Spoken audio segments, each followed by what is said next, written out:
Hello, Abraxas here, and I'm going to be playing some Universe Sandbox 2. So, continuing the Let's Destroy Earth series, I'm going to actually make a part 2.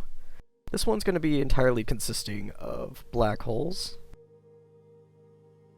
So, let's go ahead and start a new simulation here. Actually, no, we could probably work with this one. So let's go ahead and pause the game.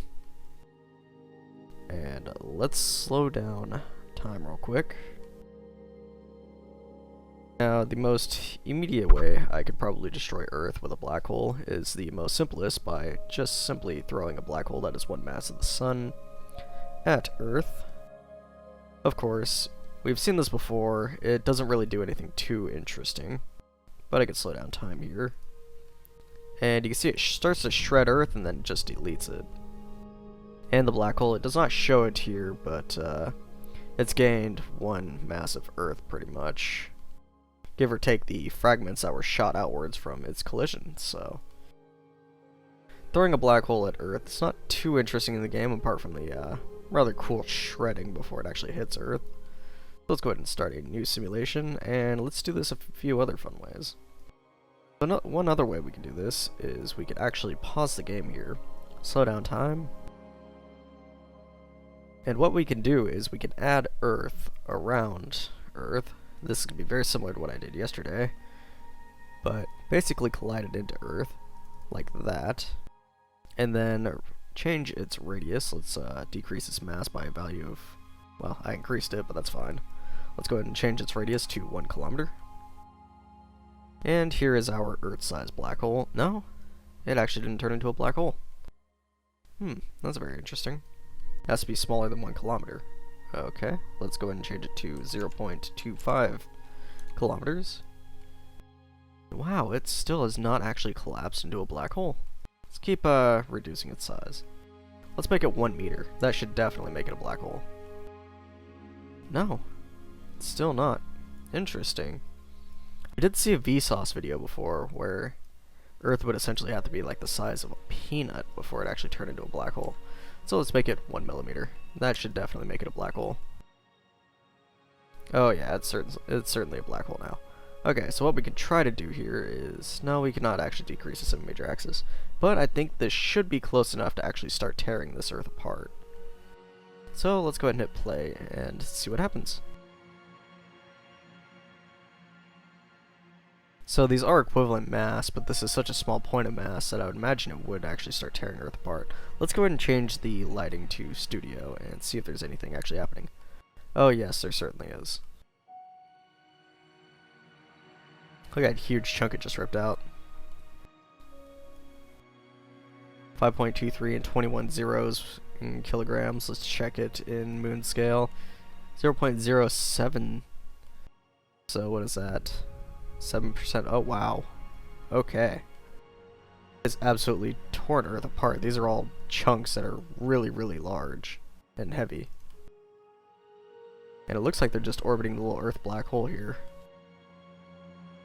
So that's kind of interesting. I didn't think it would actually destroy it that quickly, but it actually did.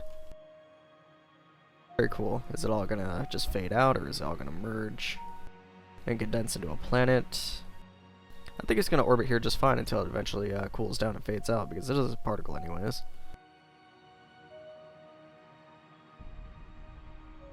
Not really seeing any collision between these actual fragments at all.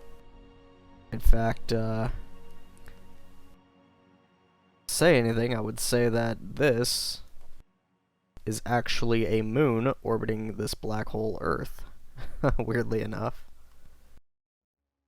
So that's very odd. I don't know what you would actually call that, other than just a big asteroid, I guess.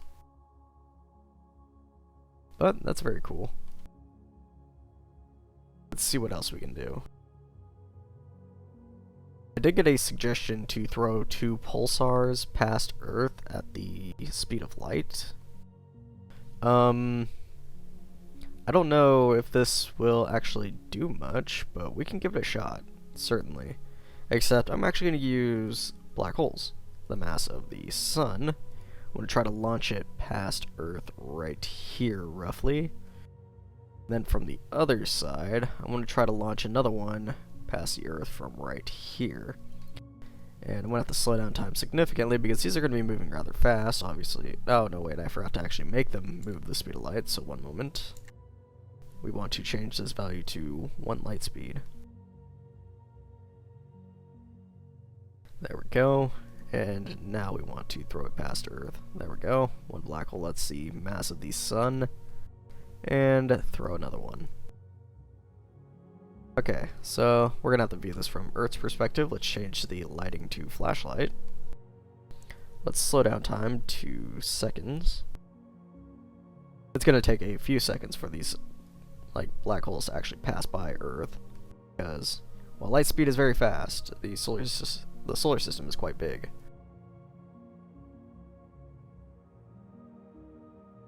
They're traveling pixel by pixel, the name is. So they are moving, certainly. You see their trails.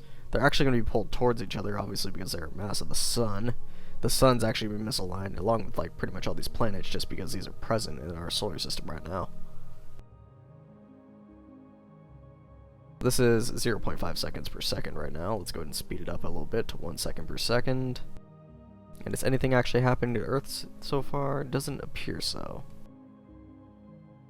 But the black holes are getting closer and closer. They're actually accelerating a little bit, even though technically they would not be able to accelerate because they're actually pulling towards each other. And let's see if they actually shred Earth at all.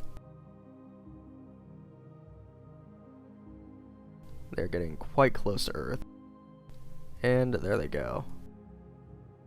So I'm not actually seeing any fragments of Earth being torn out yet. Nope, they seem to have passed by with no serious harm to Earth. I imagine there would be some quite serious earthquakes and other strange anomalies and stuff happening because of that. Because those tidal forces, even though it was only for a fraction of a second, would probably do some pretty crazy things to our Earth. And I imagine our orbit's not going to be too stable after this, so let's go ahead and speed up time and see what happens.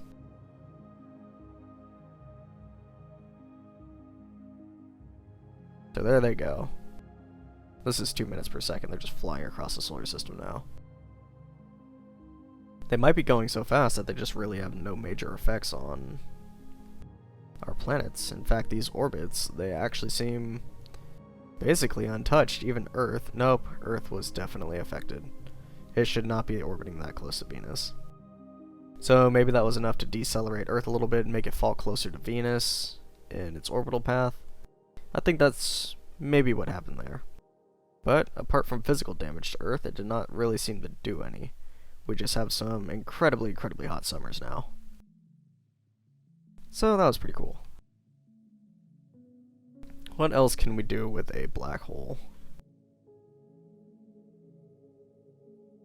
Okay, so we've had one orbit around it. In the previous video, we had some just locked next to Earth and shred it. And in this one, we also had it pass Earth at light speed, so what else can be done?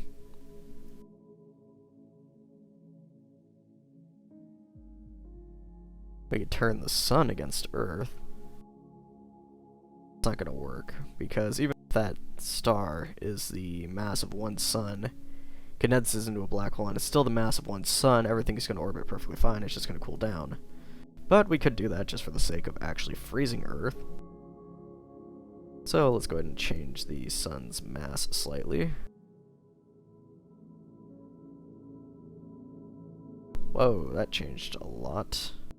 Okay, let's restart the simulation. I was trying to get the option to actually lock the mass.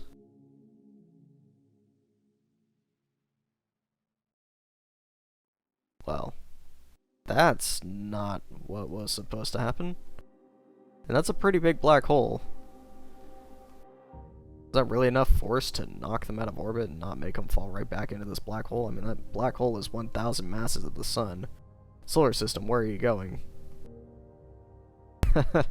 Okay. I didn't even think about that, but that's one way you can destroy Earth. Just make the sun go supernova. Yeah, Earth is kind of a little crisp now. Equivalent to 15 moons.